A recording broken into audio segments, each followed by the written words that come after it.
Ciao ragazzi, ma avevano capito dove mi trovavo? Voglio, ma lo potevi? A Napoli, voglio a Napoli, la città più bella del mondo. Ma secondo voi io potevo nascere mai in un posto brutto? Ragazzi, la verità è che io poi quando faccio un po' la monella, a me subito mi portano a Poggioreale.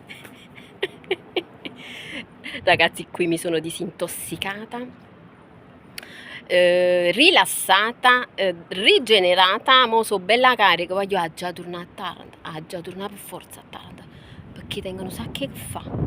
Abbiamo anche un sacco di progetti con Urbex Puglia, quindi mi raccomando ragazzi, occhio al canale YouTube Urbex Puglia. Voglio mo cappiano bello caffè napoletano. Vi saluto, auguro buone vacanze a chi sta partendo. E niente, mi raccomando, facete sempre come facci. Facete sempre come facci. Quando ci voglio, quando ci voglio. Ciao.